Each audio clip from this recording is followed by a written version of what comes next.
they took the music out of the. So here we go. Video, so it's just. Nick. All right. Private saving is the portion of a household's income that's not used for consumption or paying taxes. So using that, we figured out what the symbols mean. Y is household income. T is taxes. C is consumption. So private saving equals income minus taxes minus consumption. So then the next kind of saving is public saving. If private saving is households, what do you suppose public is? Government. So the definition of public saving is tax revenue less government spending. So what kind of public saving have we been doing in the United States lately? Negative public saving? Unsaving? Desaving? When you read that, it sounds like you're trying to like make a statement. Less government spending. So the equation for that one is T minus G. Tax revenue is the income for the government, and G is government spending. And notice that doesn't take into account any of the transfer payment kind of stuff like Social Security and so forth, because that isn't funded by taxes per se. It's a specific tax that goes into that account and then flushes back out again. All right, so when you take private saving and public saving together, you end up, oh, hang on, we'll wait. When you take them together, you end up with national saving. And all you have to do is add the two together. For you fans of algebra, we're going to introduce some parentheses here. So order of operations is totally not even going to factor into it. You don't need the parentheses at all. So what you end up with, the T's cancel out, right? Because one's negative and one's positive. Yes, algebra fans, Ethan cheering from the back row, equals Y minus C minus G. Yay. So, income minus household income minus consumption minus government spending.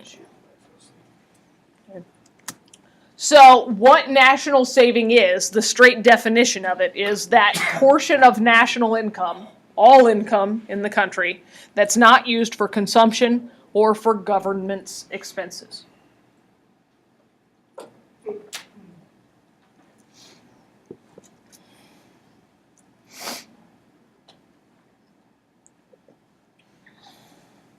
So think back to the circular flow when we had that. Do you remember the circular flow? Yeah, I do. I remember not being able to remember it during the test. Uh-oh.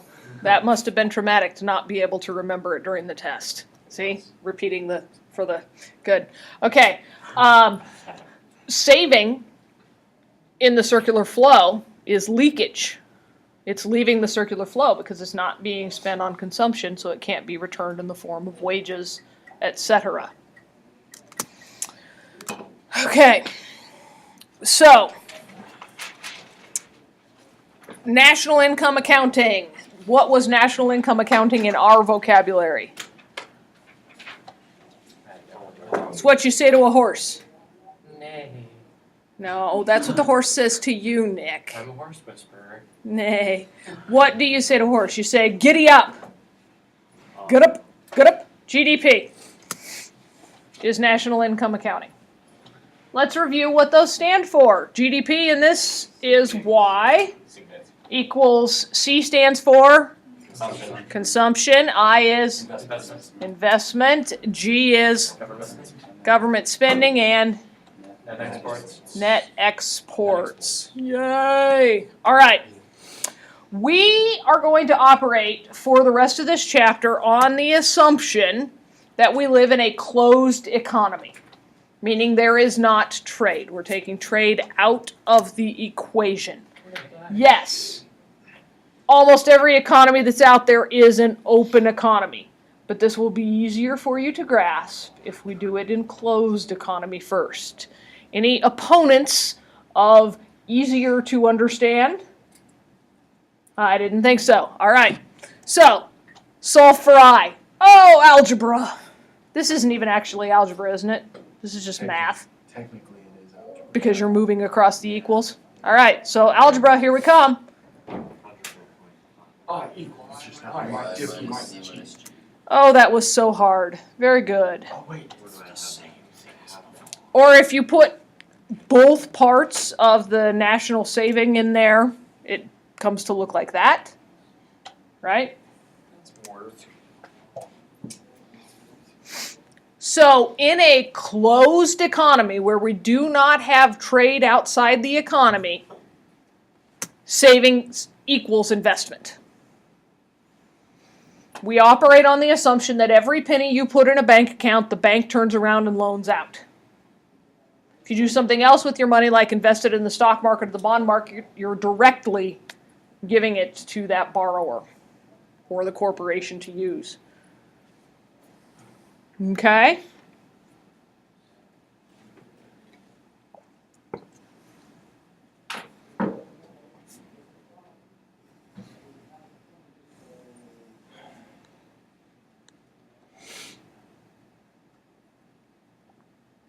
If we get to it, there's a chapter later on where we'll add back in international trade and talk about how that affects this. Okay. Budget deficits and budget surpluses. A budget surplus, what do you suppose the definition is? Too much budget. Too much budget. Nice. No, a budget surplus isn't when you have too much budget. It's when you have your tax spending. Yeah, when your tax revenue exceeds your expenses. That'd be nice. Yeah. It's when you have a positive result from T minus G instead of a negative one. And it results in public saving. Budget surpluses result in public saving. You can logically figure that out, or to make your test-taking process faster, just remember that budget surpluses result in public saving. Now, part of the a problem in our economy right now is that even if we get budget surpluses, are we actually going to be able to turn that public saving into investment? No. What will we have to do with it?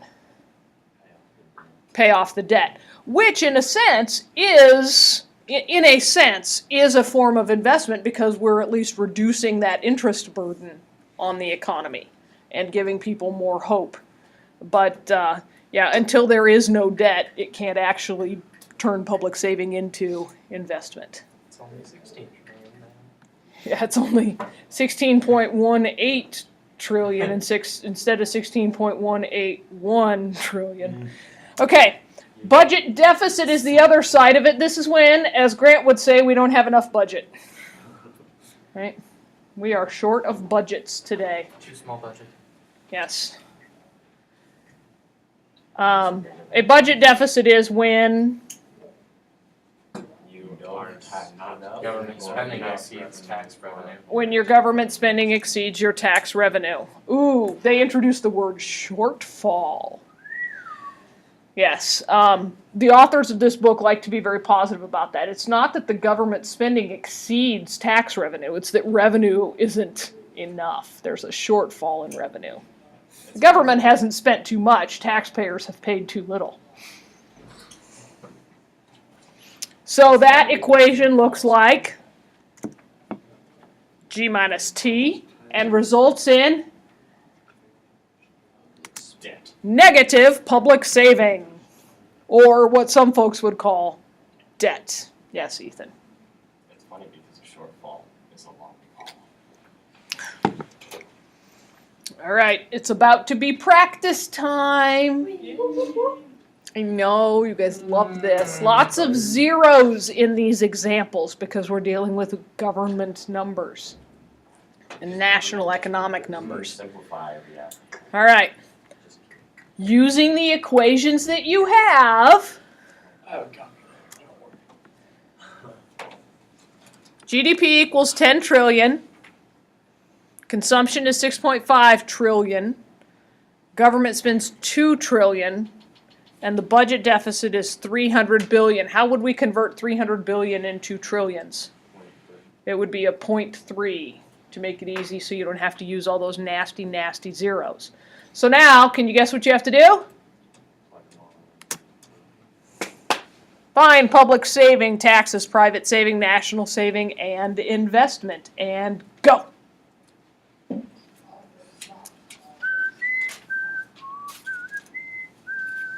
Did you guys know there's a name for that song? What is it? No, It's called Think. Oh. I was doing the New York Times crossword the other day. The clue was a television quiz show for which Think is the theme song. So then I fell down the wiki hole researching that. The wiki hole, all different holes. Where when you're done, there are like 17 tabs open on your browser. And somehow you get into Greek mythology and you look up how to make a paper. Why does everything always end up in Greek mythology? Because It makes me think they should make a bigger deal out of it when you guys are in 9th grade English. Because if you fall deep enough down the wiki hole, you end up somewhere in the vicinity of Greek mythology. Because Zeus couldn't keep it in his pants. Oh my goodness. Zeus was a An Zeus was a rather active Lothario. But you know, when you are the ultimate most powerful being in the universe, What else do you have to do? yeah. Well, the ladies are all flocking to you. Some of them quite truly in flux. It just strikes them. Here are your givens, correct? I thought all got from These were all given to you. So what is the equation for public saving? You just wrote it down. G minus T. That's T the, minus G. yeah. And so public saving is negative 300 billion. Wah, wah. The equation for taxes is Government spending. G minus T Budget deficit. equals 2 minus 3. budget, or well, government spending minus public saving, basically. And what did you come up with for that one? 7. 1.7. Bravo. What's the equation for private saving? Y minus T minus C. Y minus T minus C is correct. And what did you get for that, Grant? I didn't do it yet. Grant didn't do it yet. Warren? Trying to do it in his head. It's hard with decimals. Anybody have it written down? Wait, 2 point. No. 3.5. No. 3.2. T. 3.2. No. What? What is T? 10? No. 0.3. 2.8. T is 1.7. No, 1.8. T is 1.7. 1.8. You just calculated taxes in the equation right above it, guys. No, I'm saying that's the answer. The answer is 1.8. That is correct. How were you guys getting 3 something? What were you doing? Subtracting in our heads. I think I it was something was- with the GDP and the consumption or something. I thought I was Yeah. really good. Okay, maybe you need to take your shoes and socks off if that'll make this easier. Give you more digits to count on. All right, what's the equation for national saving? National savings savings. private. That's. Y minus C minus G. Good. And the answer is 1.5. Very good from the back row. Or public plus private. Okay, but public plus private doesn't allow you to plug the numbers in, so you still need to be able to break that down, which is Y minus C minus G, because the T's cancel out. And what is investment? It is y minus c minus g. It is the same, because in a closed economy, Savings equals Investment. savings equals investment. Very good. Yay! Just not working. Should we be done practicing? What's that? No, you want more practice. Excellent. Yay. Hopefully you wrote all those down. I did. Oh gosh. I Increase wrote all the taxes equations by down. 200 billion. Use the numbers. I really probably should have wrote all those equations. So taxes are now 1.9 I didn't write all those down. if they cut taxes? I don't, I am Yes. not. Okay. Godhood. All right.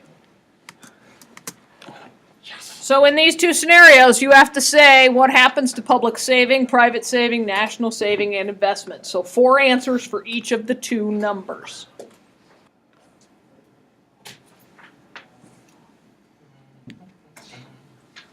So if they save the full 200 billion, nothing changes. With national saving. Oh, no, because then. Because the government's not getting it. Right. Right. It's all still there, it's just in a different place. So it's all still the same. If they save 50 billion and spend 150 billion, then national saving and investment both go down, don't they? Why? Why? Yeah. Because that 150 billion is turned into consumption and it comes out of the equation altogether.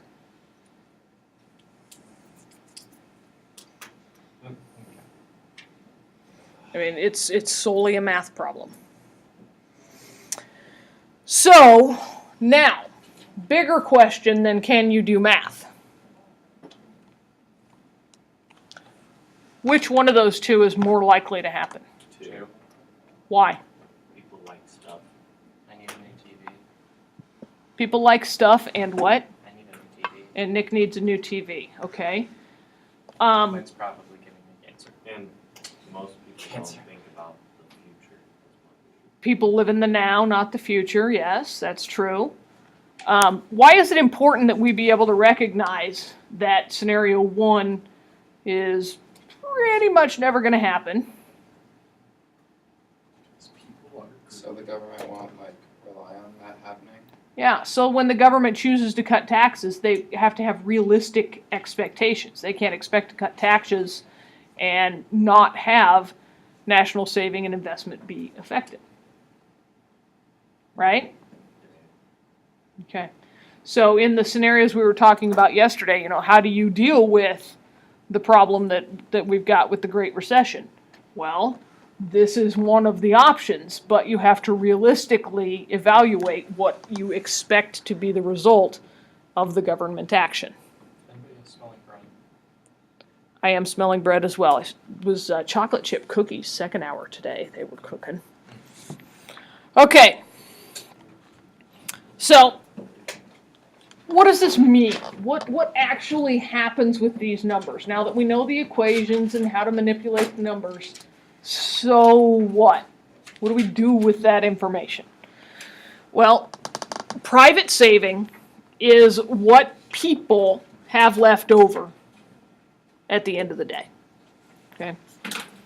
After they've bought what they're going to buy and they've paid their taxes, it's what's left. And one of the major problems in our economy is that many households, private saving is 0, or in many instances, a negative number. People are living on credit, and so we have no private saving. And so when the government is living on credit, and the households are living on credit, does that then create an additional layer when you start to consider how do we turn it all around? Because just putting more money in people's pockets isn't necessarily going to fix it. If you cut taxes and people are already in debt, and you're hoping to stimulate the economy by getting them to consume more, what the government found out with the stimulus program is that people did not go and spend all of their tax cut money. Many of them, concerned about the state of the economy, paid down some of their credit debt. And that does nothing to stimulate the economy.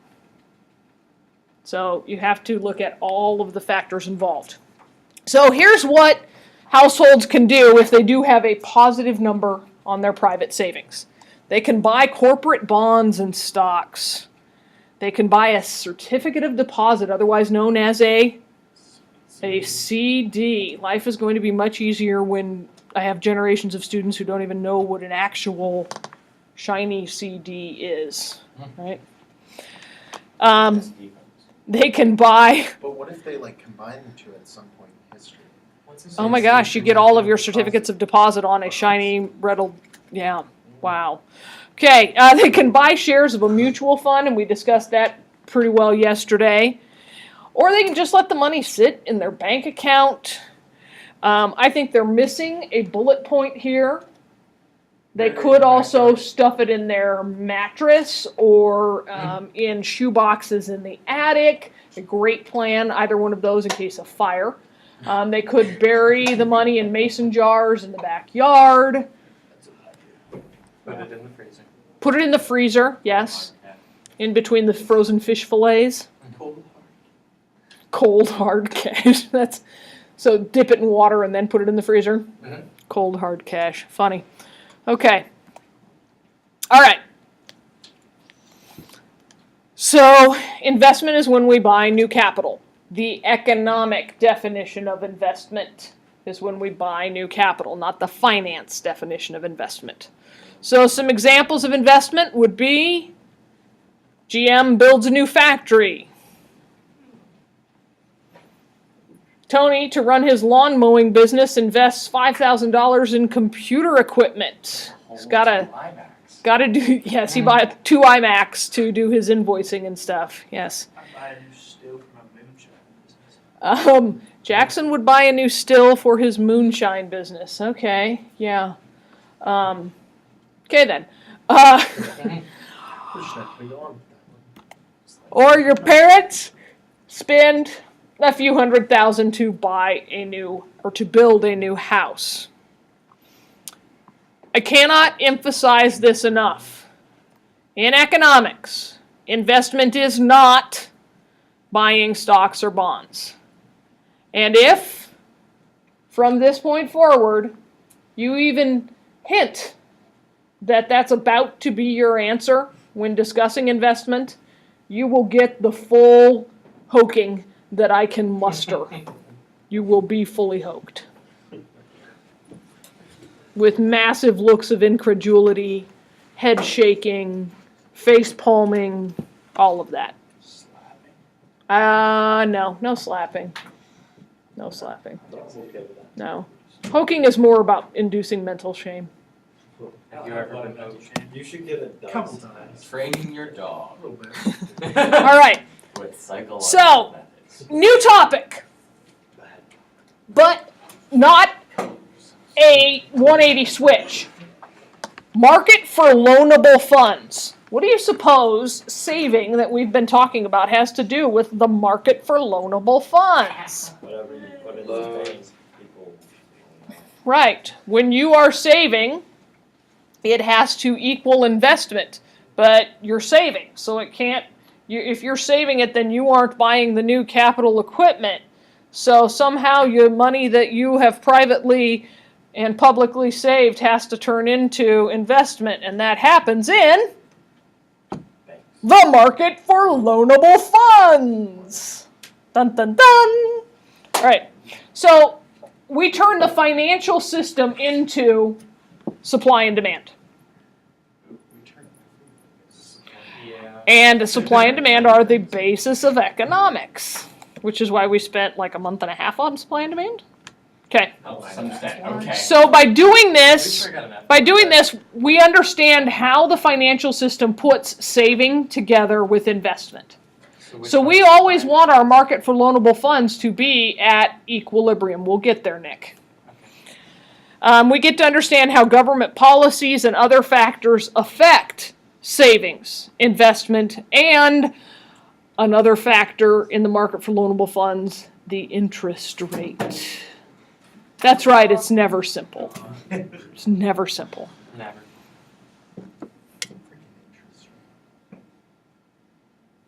Why is it going to be so You have to understand the interest rate because that is one of the tools the government has. in addition to spending more or taxing more or spending less and taxing less, the government can tweak the interest rate and get you, the individual household, to increase your private saving by inducing you to do so by offering a higher return on your saving, or get you to reduce your private saving and thus logically increase your consumption by providing less incentive to save by giving you a really, really, really crappy interest rate, like what you would have right now. What did somebody say their savings interest rate was right now? 0.02%. 0.02%. Yep. It's really good. It's about what? That's about great. Yeah, that's, according to the rule of 7, you're going to be loaded in Oh, yeah. about 7 billion years. Okay, so Assuming. in our market for loanable funds, you have to assume that there is only one financial market. All the money from saving goes into one financial market, and all the folks who want to borrow to invest go to that one financial market. So erase from your head the plethora of different banks and credit unions and gone. One financial market. Those banks all send all of their money to the same place. Okay? So it might actually be the first. You must- commercial bank. Let You us must look into this bank. simplify your worldview here. You have to assume that all people who borrow take their money from this financial market. If you what if this, your heads will explode. Yeah. Don't, Nick. Just No call it what ifing. simple market. Okay. If I would- Let's simplify In this loanable funds market, there is one interest rate. And there is no difference in that interest rate between borrowers and savers. We know that this is not real, but for our purposes here, to establish understanding, one interest rate applies to both sides. Nick? Okay, what are the return to saving and cost of borrowing? The cost of borrowing is the interest you pay as you're paying back the loan, and the return to saving is the interest you receive for having saved your money. So in this scenario, Jackson deposited his money in the one financial institution that exists, Simple bank. and they are paying him 0.02%. That is his return to saving. So it's only going to be the interest So rate. they don't. And if you And take out so the- when Tony goes in to borrow that money to buy his 2 iMacs, he will pay, according to this, 0.02% cost of borrowing, that That's interest the on his rate. loan. Everything. Yeah, seriously. Yeah, you should buy 3 iMacs at that interest rate, and then turn around and sell them on eBay. So the bank doesn't. And then make buy any a money on car. this. In this scenario, the bank is not a money-making institution. It is simply the middleman bringing together both sides of the market. All right, we know that the supply of loanable funds comes from saving. Households loan that money out and make a little money from its use. Public saving, if it exists, adds to that pool of funds and increases the supply of loanable funds. Yes? Okay. If public saving is negative, the government is now a borrower and is sucking up funds that are available for lending, and so reduces the supply of loanable funds. Jeez, the government really needs to get a job. So when I just said supply of loanable funds, Nick, is that helping you to understand which side is supply and which is demand in the market for loanable funds? Supply of loanable funds. So loanable funds are the supply? Right, savings Okay, equals the supply, okay. and investment equals the demand. Yes, Ethan? So savings are what are actively in the bank. And then Yes. loans are given out from the bank. Savings is what is actively in the bank, and loans are what is given out. Yes. Have you taken Austin? attendance? Yes, I did take attendance. Thank you for checking. All right. Down to the graphing. The labels are different on this graph. Interest rate goes on the y-axis, and the amount of loanable funds goes on the x-axis. So you may abbreviate your labels as IR and LF. IR and LF.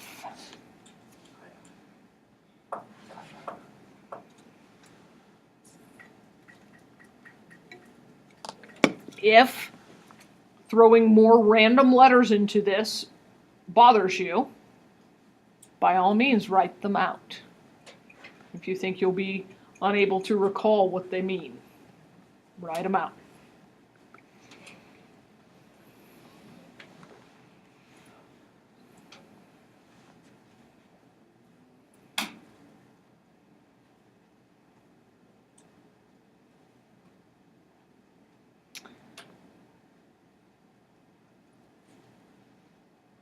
Would you say that that curve is perfectly elastic?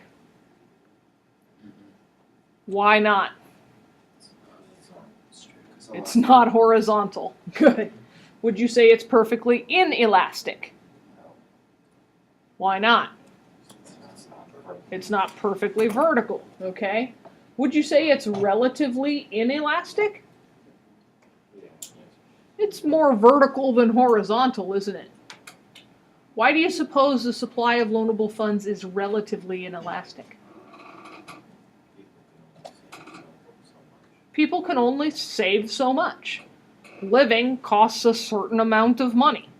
Taxes stay about the same. Expenses stay about the same. Income stays about the same. So the only thing you can really adjust in this equation is consumption, which is, thinking back, as you said, Ethan, demand, which is consumption, right? Okay. You understand. Yay. All right. So we'll just throw some numbers on the graph. At 3% interest rate, there are $60 billion in loanable funds, according to this graph. Okay.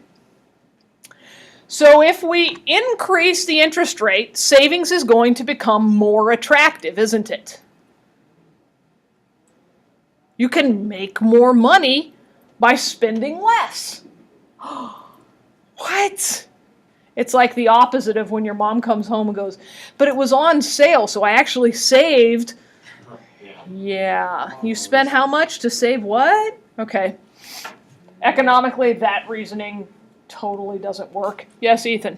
One reason why smokers do not appreciate the idea that, oh, hey, you've been smoking for 20-something years now.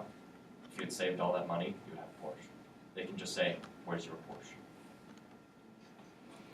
So Ethan said, if you point out to a smoker who's been smoking for 20 years, if you'd saved all that money, you could have a Porsche. The smoker will look at you and say, where's your Porsche? That's a fair point. The simple fact is, because you weren't smoking, you were spending that money on something else. Unless the person telling you that has a Porsche. Okay. Yes, Warren, when you pull up in your Porsche, then we can't have that conversation. All right. So if we increase the interest rate, here we're doubling the interest rate, we got an increase in loanable funds. Now, remember the concept of limited returns to margin? Diminishing returns? Okay. Is there a point at which increasing the interest rate results in increasingly smaller amounts of increased loanable funds? Absolutely. It's that concept that, okay, I really am saving every last penny I can. And I don't care if you're going to give me 100% return. I have no time to earn more, and no way I can spend less. Oh, wait, I could go naked, right? Yeah. Impractical ways of increasing. Please, Jackson, no. All right? So you see what I'm saying, though? That at a certain point, you can't force an increase in loanable funds by continuing to increase the interest rate. Okay. All right. So the demand for loanable funds comes from investment. Businesses need to invest, or the government needs to invest.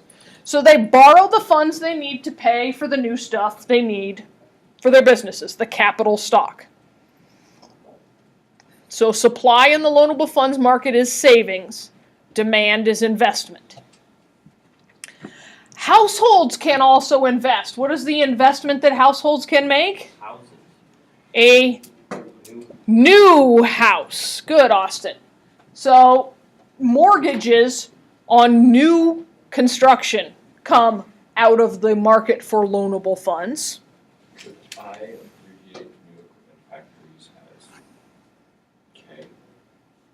K. If you understand what K is, then absolutely you can abbreviate all the stuff that the firms are borrowing to buy as K. Trying to Yes. further- If you need to borrow money for, like, for a car, would you count that? That is consumption.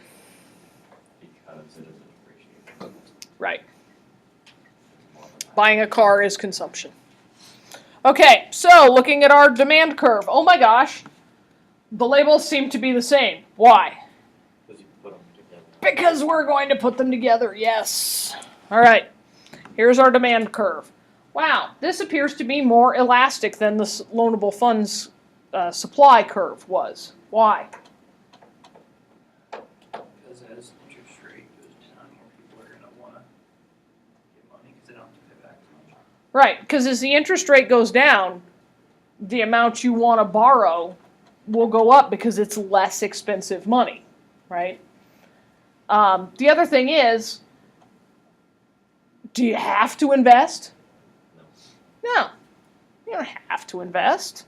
So the more expensive the money is, maybe I don't need so much. If the interest rate were 20%, what do you suppose would happen to the mortgage market for new home building? Yeah, I think I'll live in my car before I'll build a new house and pay 20% interest rate. There have been times in our nation's history where the interest rate on housing has been above 15%. Ethan, what did you have? I was referring to yesterday when we were talking about how he was going to live in his car. for Oh, like 10 referring to years. yesterday when Warren's going to live in the And then woods. I brought up the subject of a tent that rock climbers use when they're up on the rock face. Like in that It's a hanging commercial tent. where they're hanging off the rock, yeah. It's just a hanging Okay. tent and you can hang it up anywhere. Warren living in his car in the woods reminds me of that classic Chris Farley skit on Saturday Night Live. Living in a van down by the river. Oh, that's funny. It's a great skit. I was watching American Dad, and he was like, "Yeah, I've decided to sell our house, and I went into the car dealership and spent $200 on a Pontiac Aztek." And then since our pieces of junk were weird looking, and then she's like, "What'd you do?" Well, I walked into the car dealership, gave them $200, and I walked out with our new house. Okay, a not very amusing aside from Austin about American Dad and the Pontiac Aztek. Moving on. So, at a 7% interest rate, demand for loanable funds is $50 billion. Decrease the interest rate, and yowza, look at the demand for loanable funds jump right up there. Wow, if I only have to pay 4% interest, why, gee golly, I'll borrow a whole lot more money. And so when you put them both together, guess what determines the interest rate? Equilibrium. Where the quantity of loanable funds supplied and the quantity of loanable funds demanded are equal, then you end up with equilibrium.